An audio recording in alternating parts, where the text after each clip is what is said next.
Well, it was a blizzard today and yesterday. It's funny, a lot of people ask me what I wear, what kind of boots I got. I definitely don't, I'm not the product guy, right? But it's just common sense. Dressing for this weather, common sense. Never wear anything that retains or absorbs water. And wear at least 3 layers plus of synthetic material. So, but what do I wear? I wear a first layer. I wear merino wool, long underwear, and a top, t-shirt, merino wool long sleeve shirt, and then I'll wear a synthetic pullover, and I'll wear a pair of fuzzy synthetic pants, and then I wear this, which is synthetic, and then I'll wear these, which is synthetic as well. They're like a no-tear thin layer, but everything dries very fast, including this jacket. I've had this jacket white today twice, and I just shake it off. I'm not wet at all. I'm not wet anywhere. I've been doing this all day, every day. Quite comfortable, actually. It's just that wind that bites you in the face. It can be a little annoying. What else? Quick mention. Had somebody recently who's shared some information with me ask me if I worked with other channels or other people in the so-called community, Bigfoot community. I don't, not one, nobody, nada. And I don't even watch, I don't watch YouTube, actually. Obviously I don't have time to watch much. But no, I definitely do not have any ties to anyone in the Sasquatch community. No one. And the only people I share with is you guys. That's it. I have a couple of friends who are friends of mine who you know of, and we rarely even talk about Sasquatch, to be honest. But I do not. And just for a quick recap, back when under pressure from all of you, I finally came public and admitted that I had seen these things. I knew of them and knew somewhat quite a bit about them, just due to people I know who have seen them firsthand. And just so all you know, I got jumped on online. Anybody and anybody who ever had a name in, what do I say, low battery? This battery's gonna die.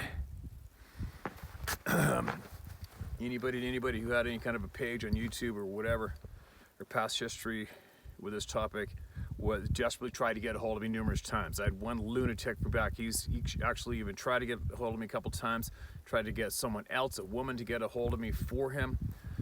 And I never replied to any of them once. I didn't even reply. No interest. Sorry. Didn't reply to any of them. And one after the other, every single one of them started to try to attack and discredit my character. Every single one of them. All right, just so you guys know, that's truth, that's fact.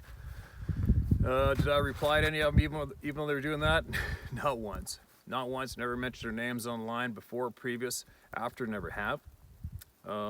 Even today, I get people that email me and tell me all about how if my name gets mentioned on certain Sasquatch community YouTube pages, the comments get deleted and they get blocked or some damn thing. I guess I must be public enemy number 1. There goes the phone. There we go. So anyway, I guess I'm public enemy number 1 of the community, which is fucking fine with me. Right? Never asked to join, never would. I've never tried to attack and discredit anyone's character either, all right? If I want to fight with somebody, I'm going to fight with them. And I'm going to take it up with them in private, directly to them. You know what I mean? So there's a note to all you pussies out there who still try to attack my character and discredit me. Get a hold of me. Get a hold of me, man, the fuck up, all right? But anyway, sorry about that. All I'm saying is, I've been out here in the middle of nowhere by myself. The language is free-flowing. There's very little of it out here. But anyway, so there you go. No, I don't. What the hell's wrong with this damn phone? I'm using my old phone. I don't know if I'll be able to pull this off or not. Anyways, no, I have no association with any group, any page, anybody at all. End of story. Now, we're into my new phone, so that means we get to listen to some guaranteed, never heard before stuff. There's piles of it on here. I can see if I can possibly get my old phone on Wi-Fi this evening and get something shared up. But listen to this. Steve, Please, could you do a call out of sorts? I'm interested in seeing if a theory of mine has any validity. All right. Back in the 80s, my brother had an encounter while walking the railroad tracks in order to egress an old overgrown orchard from downhill. So we're going to be thinking about how our railroads cut through our planet. They're off the beaten path and something most of us pay little attention to. It's a fact that creatures with a brain will walk the path of least resistance to get to where they're going. I have a theory that many of these beings use these as a super highway of sorts to get to new territories or whatever they are wanting to do. It would be interesting to do a call out to see if there are any railroad worker types that need to vent. Surely there must be some of those folks who have some information and knowledge to share. I have no doubt that Sasquatch has figured out that the train is easily avoided and gives plenty of warning of its approach. Just wonder how many times they've been spotted by railroad engineer folks, or how often they play chicken while traversing the steel rails. I hope you have the time to read this and give it some thought. I see this is an area where we can learn a lot about their behaviors. My theory is correct. All right, well, I gave a shout out to some railroad employees a while back, urging them to share what they got, because many of them, and sure enough, we get a handful of them emailed in and shared exactly what they've seen, which is lots of sightings of these things. Also, we recently had somebody comment that they seen one clinging to the back or the side of one of these cars, getting a quick hop down the tracks. But as far as them needing assistance and getting anywhere, my thoughts on that, not saying that I'm right about anything, but my thoughts are they don't need anything to assist them in any way. When you have a being whose footprints can end abruptly, and no one knows knows what happened, where that footprint maker went, that tends to let me know that they have no problem being somewhere when they want to be there. That's just me, though. All right. So whenever I hear about these things being referred to as simple game animals or human-type beings, 100% similar to us in how to get around, that thought comes to my mind fast, is about how they can, or how they're, sorry, I just heard a gunshot, how their tracks end, disappear. That's a little alarming. And anything that can do that, has no problem getting from A to B, I would imagine, right? Missing piece? Question mark. Hey man, big fan of the channel. I'll make this quick. Currently a respiratory therapist. We are nicknamed the Grim Reapers of the hospital. We are part of every rapid response code blue trauma and terminal extubation in the hospital. A nurse will see a handful of patients die in a long career, and I've had 9 die in a single 12-hour shift. The topic of death, spirits, and dimensional beings get brought up frequently. The RTs that have had frequent spiritual encounters, whether inside or outside of work, all have a specific vibration about them. Some common traits I've seen about these individuals is an ability to read energy, the ability to see into the future, and trypophobia. People with trypophobia have a strong physical and emotional reaction whenever they see patterns made up of holes or spots.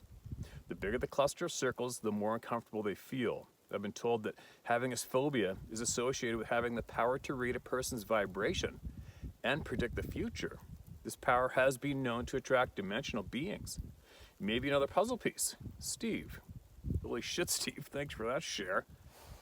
And there's enough people watching this channel now. I'm sure you're going to knee-jerk somebody into replying to that. As far as a reply from me, that's way out of my field, man. Way out of my field. I'd have to do a little digging to look into that and gain some knowledge on it before I could actually comment on that. But that sure sounds interesting as hell to me, man. Thank you so much for sharing that. I'm sure somebody's going to touch in on it. What do we got here? That phone keeps on saying low battery, so we'll keep going. Maybe it's going to die. Los Padres National Forest. Dear Steve, thank you for all you do. This channel really helps my mental health. My name is Tyler, and I'm an outdoorsman from California. My favorite thing to do is go into nature and identify the flora and fauna. I love nature, and I feel that being in the forest is medicine for the soul. Oh, this is a real long one. All right, let me start off by reading your first one, and then we'll probably have to do your other 2 later, okay? Story number 1. March 31st, 2014, Los Padres National Forest near Big Sur. the day that changed my life forever. I was deep in the Los Padres National Forest on the coast of California with a friend searching for mushrooms. The fungal life just wasn't popping off like I had hoped.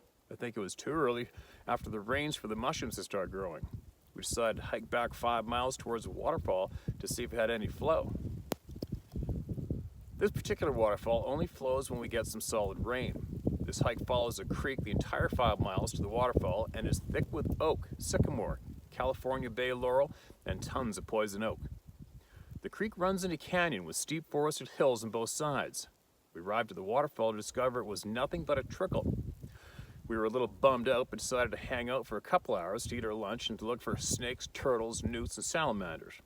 Plus, the view from on top of the water was breathtakingly beautiful. We decided to head back as we only had enough daylight to get back to my truck. As soon as I put my backpack on and took a couple steps, my friend grabbed me by the arm and asked me if I heard that. I turned around and said, "Heard what?" He told me he heard a grunt up the hill. He had an alarmed look on his face. I told him, "Stay close to me if a bear or mountain lion comes out of the forest. Do exactly as I say." We then continued down the trail, and immediately a rock about the size of a golf ball came flying from our right-hand side through the trees towards us. It hit branches and leaves up high and then landed on the side of the hill and rolled down next to our feet. I looked at my friend and smiled. I yelled up the hill and said, "F you, stop throwing rocks." I had eased my mind a little because I thought it was a couple of kids messing around. We continued down the trail for about 5 minutes when another rock came flying from the same side, again landing by our feet. This got me thinking, who's keeping up with our pace in thick poison oak filled forest without making a noise just to throw rocks at us? The trained military personnel couldn't even accomplish this, but that's what I was beginning to think. Why is this Marine or whoever this is doing this? I peered deep into the trees, scanning for any movement or signs of people for about a minute. I was even looking for a ghillie suit. I then noticed the forest was super quiet. You could hear a pin drop. We then continued down the trail, but this time I was watching the forest so I could catch this person in the act. After about every 5 minutes down the trail, a rock would get thrown. This person was still keeping pace with us from inside the trees. About 30 minutes later and several rocks later, we turned a bend in the trail and I saw the biggest damned footprint smack dab in the middle of the trail. This footprint was not there when we hiked up the trail. I wear a size 9 boots and this thing was over 2 times the size of my boots in width and length. I could clearly see all 5 toes. The footprint was aimed up the hill where the rocks were coming from. It came from the creek. For the very first time in my life, I was thinking Sasquatch. My friend didn't talk much, but he said, "That looks like Shaq's footprint." That's where it gets weird, Steve. I reached into my pocket to get a cell phone to take a picture of the footprint next to my boots. Before I could unlock my phone, I heard a stern voice in my head of what sounded like a large man telling me to go. And then he said, "Run." I suddenly felt as if I was being watched, and I felt as if my life was in danger. It was a feeling I've never felt before in the forest. I looked at my friend and said, "We gotta get out of here, man." We both speed walked the entire way back, and that feeling of being watched didn't leave until we reached my truck. The first 20 minutes of the drive were in total silence. I then spoke out and said, "I think the footprint and rock throwing was a Sasquatch." My friend said he didn't want to talk about it. I think he was afraid of the ridicule as he worked with children. I tried bringing it up again another time, and he just wasn't having it, so I left him alone about it, and we never spoke about it again. That night, I went home and Googled, "Does Bigfoots throw rocks?" To my surprise, there were hundreds of stories, and then I told my girlfriend of 5 years the story, and she didn't believe me and laughed at me. That's pretty weak. I then felt like I was going crazy because I had nobody to talk to about it, so I looked online to see if I could find a hotline or something to tell my story. My then, at the time, naive self found a number connected to the douchebags at the BFRO. I dialed the number to tell my story. I was excited and nervous. My heart was pounding out of my chest as the phone rang. Some guy answered, and I began to tell my story. He cut me off at the beginning of my story and asked me where the encounter took place. I replied, "Los Padres National Forest." He then said thanks and hung up on me. He clearly didn't care about me, only the location. I began spending all my time reading about and searching for proof of Sasquatch. I was in the woods 500% more than I used to be. I had more rock throw encounters, heard wood knocks, saw more footprints, saw the tree structures they make, etc. This took over my life. I became obsessed. I began drinking a lot and lost my job and my girlfriend of 5 years ended up leaving me. I came to the realization that my obsession ruined my life.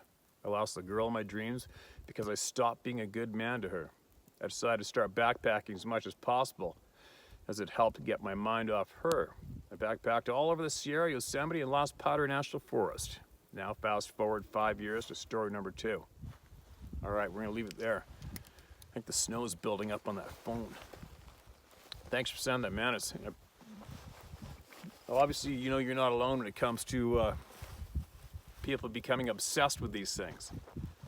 And we've watched how many people are obsessed with these things? We've watched them, right? How many shit-eating truth reveal stories have you heard about that sack of shit organization? Dozens and dozens and dozens, right? So let all these emails be a lesson to everyone watching and listening, all right? And take from them what you will, leave them. And it's unfortunate, man. Alcohol, it's funny how many people turn to alcohol for some kind of comfort when it actually does the opposite. Getting out here and doing this is what clears the mind. You push yourself, work yourself, exercise, eat right. When you're feeling low and like you've been kicked to the nuts about 50 times, you get up and you move your body and you eat healthy and you do healthy activities, and that's what you do, everybody, all right? I would say to forward this email to your ex-girlfriend, but it's probably a little of no help by now, so we'll let her be, right? Anyway, I'll finish the rest of your email later. I hope I didn't rush through that one too quick, but I'm in the middle of a blizzard right now. I want to go down to this certain trail for the last seeing light of the evening. Here we go. There it goes.